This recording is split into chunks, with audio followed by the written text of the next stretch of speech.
Hi everyone, welcome to our channel. ఈరోజు సర్వపిండి ఎలా చేయాలో చూసేద్దాము. చాలా సూపర్గా ఉంటుంది. ఒకసారి ఈ మెథడ్ ఫాలో అయ్యి చేయండి. ఆల్రెడీ నా ఛానల్లో సొరకాయ సర్వపిండి, అలాగే వెల్లుల్లి జీలకర్ర దంచి వేసి కారపొడితో చేసిన సర్వపిండి కూడా ఉందండి. ఆ వీడియో కూడా చూడండి ఇంట్రెస్ట్ ఉన్న వాళ్ళు.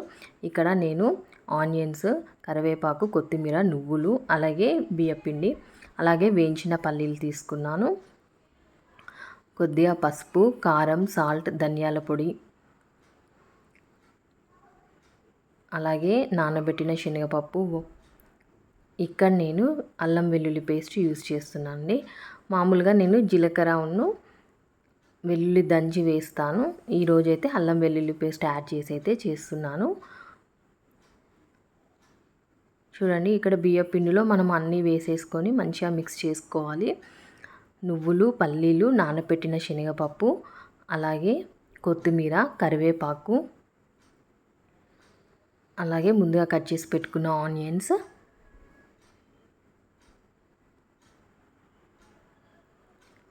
సర్వపిండి చాలా వెరైటీస్గా చేసుకోవచ్చండి. ఒక్కొక్కరు ఒక్కొక్కలాగా చేస్తారు.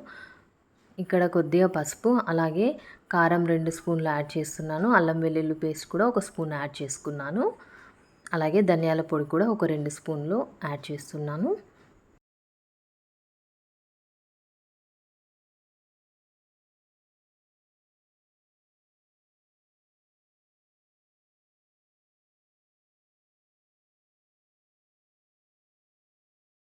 తగినంత సాల్ట్ కూడా యాడ్ చేసుకున్నాను. అంతా ఒకసారి మంచిగా మిక్స్ చేసేసుకొని పొడిపిండే టేస్ట్ చూసుకోవాలండి, సాల్ట్ సరిపోయిందో లేదో చూసుకున్నాక మనము కొద్దిగా వాటర్ యాడ్ చేస్తూ ఇలా మంచిగా అయితే కలిపేసేసుకోవాలి. అంతా ఇలా పిండి గుద్ద మంచిగా కలిపినాక లాస్ట్లో కొద్దిగా ఆయిల్ యాడ్ చేసి మళ్ళీ ఒకసారి కలిపి మిక్స్ చేసి అయితే ఒక ½ అన్ అవర్ టు 1 అవర్ అయితే పక్కన పెట్టుకోండి.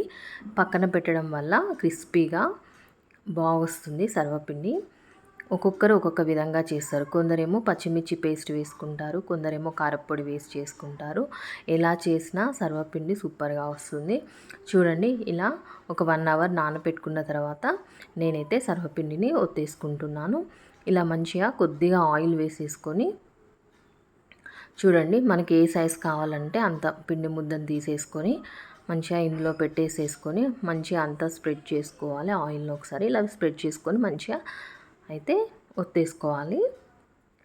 చూడండి, ఇలా అంతా మంచిగా ఈవెన్గా ఇలా వేళ్ళతో అంటూ స్ప్రెడ్ చేస్తూ సర్వపిండిని పెట్టేసేయాలండి.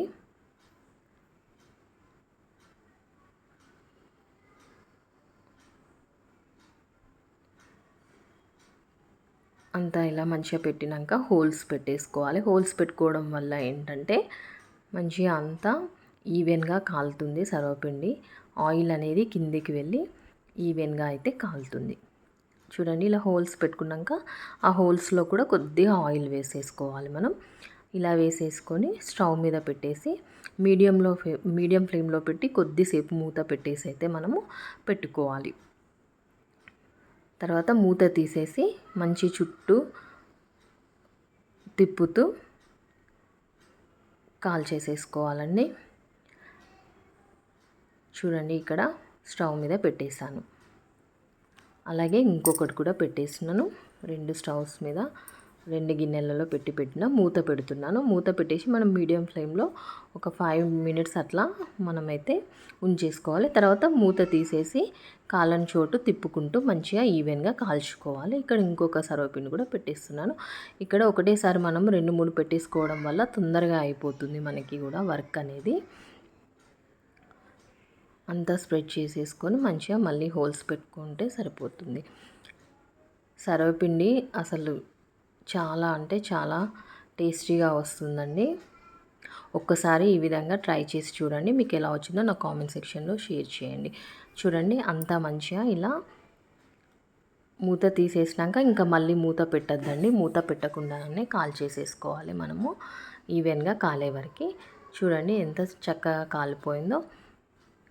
సూపర్ అంటే టేస్ట్ కూడా సూపర్గా ఉంటుంది. మా పిల్లలకైతే చాలా ఇష్టము. డిఫరెంట్గా చేసేస్తాను. ఒకసారి పచ్చిమిర్చి పేస్ట్ వేసి, ఒకసారి కారపొడి వేసి, ఒకసారి అల్లం వెల్లుల్లి పేస్ట్, ఒకసారి జీలకర్ర వెల్లుల్లి వేసి ఒకసారి సొరకాయ ఇలా డిఫరెంట్గా చేసి పెడితే పిల్లలు కూడా ఎప్పుడు రొటీన్గా కాకుండా డిఫరెంట్గా చేస్తే ఇష్టపడతారు. మీరు కూడా ఈ రెసిపీ కంపల్సరీ ట్రై చేయండి. మీకు ఎలా వచ్చిందో నా కామెంట్ సెక్షన్లో షేర్ చేయండి. నచ్చితే like and subscribe. Thank you for watching.